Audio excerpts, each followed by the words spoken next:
What's up, guys? I have some good news or some bad news, depending on how you want to interpret it. The thing I feared has come true. Apparently, I'm going to just read this part off.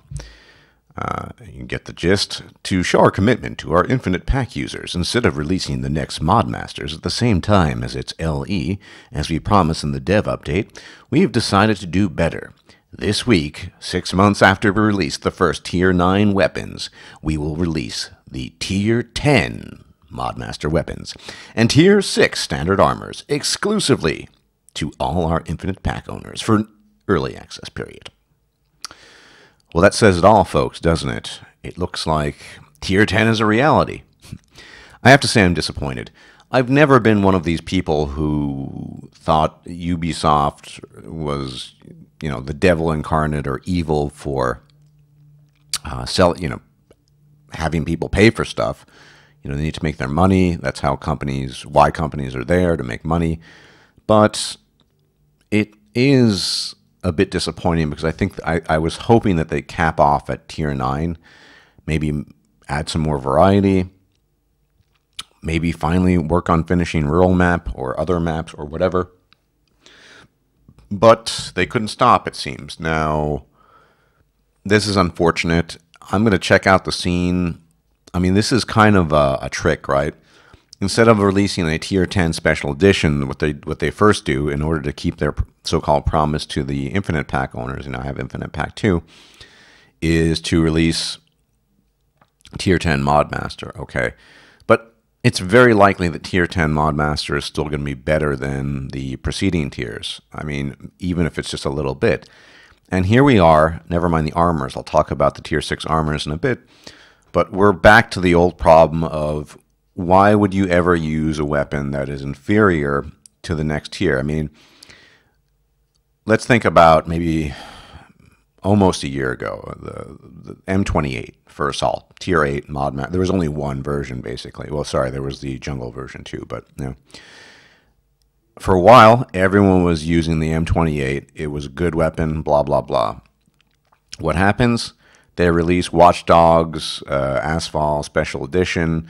Then they release the Halloween AN94, and nobody in his right mind touches the M28 because, let's be honest, the M28 for Assault sucks compared to those other two weapons, and then you get the AK-12H and so on and so forth.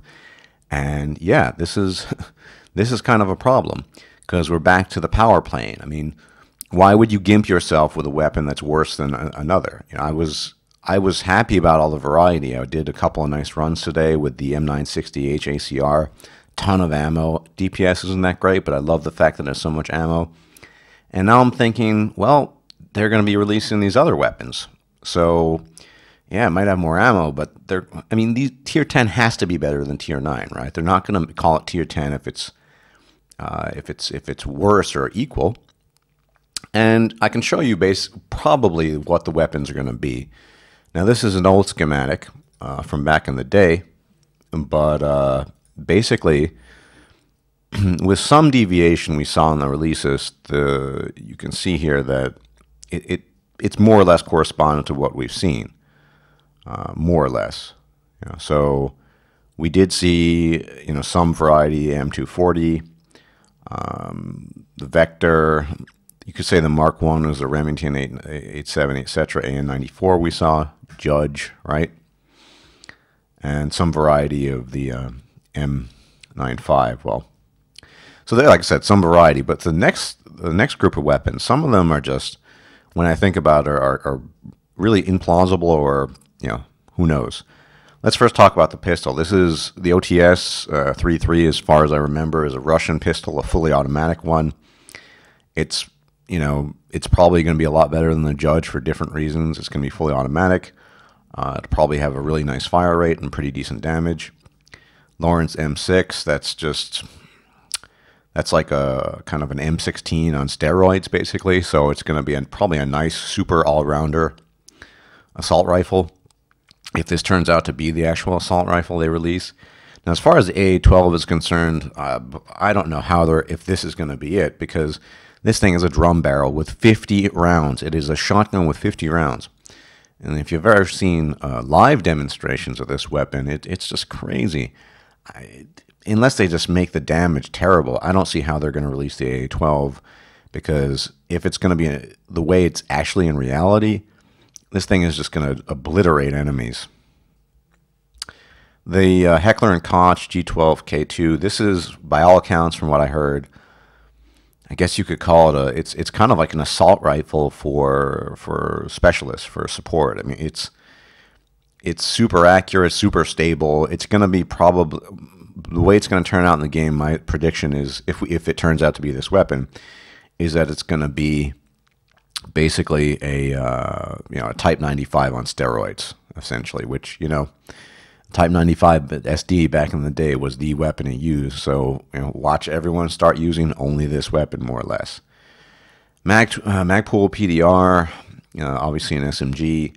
This thing has a fire rate that's even higher than the Vector. I don't know what the ammo pool is exactly, and the one thing that the devs don't stick perfectly close to is the ammo reserve or the ammo pool. But yeah, Magpul PDR. My prediction is it's going to be basically a Vector on steroids, probably with a larger ammunition pool. There's no name on the sniper, but if I had to hazard a guess, it's probably going to be a bolt action, but a bolt action with even more ridiculous damage than the KVSK. Maybe it'll have some base damage of 180. Basically nothing will survive it. Even a fucking arm shot, you'll kill someone, something like that. That's my prediction.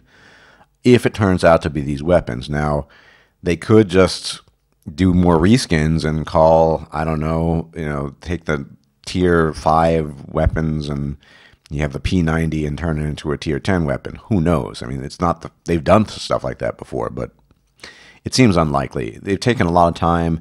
I'm pretty sure that it's going to be at least some of these weapons we can see listed here, but no. Now, I talked about the weapons. What about the other problem here? Tier 6 standard armors exclusively to our infinite pack owners, blah, blah, blah. Okay, that's fine. But what about us? What about the people who actually spent money to get legendary? I mean, I didn't think they were going to make this move just because it's a lot more work, right? It's a lot more work to release buffs to weapons that need to be buffed. I mean, if they're releasing tier 10, they have to fucking buff the legendary weapons. What am I talking about? I'm talking about AK-200, AKS-200R, that is the SMG, AK-200M for support. That thing is slow. It's got a great headshot thing, but that's about it. It's stable. Okay. I mean, you can't just leave them the way they are. They're going to have to be on some level made competitive to somehow compete with the tier 10 weapons, right? Because they're legendary. So hopefully they'll do that. As far as the armors are concerned, what about ultralight and ballistic? If these tier 6 armors come close to those armors, then those armors are going to be, less legendary than they already are. They're probably going to have to buff that. So we'll see what happens. I'm not really too happy about this. I'm not going to go crazy and say I'm going to stop playing GRP. A lot of people say that. I'm not going to say that. I don't really know. But yeah, this is kind of a problem, I think. So anyway, we'll see what happens as far as this is all concerned. But yeah, I don't know. It's anyone's guess. I suspect tomorrow, probably Wednesday. We'll see what happens, and that's it. So I will see you guys later, and we'll see what happens with the guns. Well, I'm an infinite pack user or owner, so I'll probably get, I'll try the weapons out, I'll test them, I'll probably make a weapon review as usual. I can just say right now I'm not too happy about the approach they're taking, and this is someone who never really complained about the whole pay to win blah blah blah, but now it's getting kind of ridiculous. Anyway, thanks for watching, guys, and I'll see you guys soon, probably.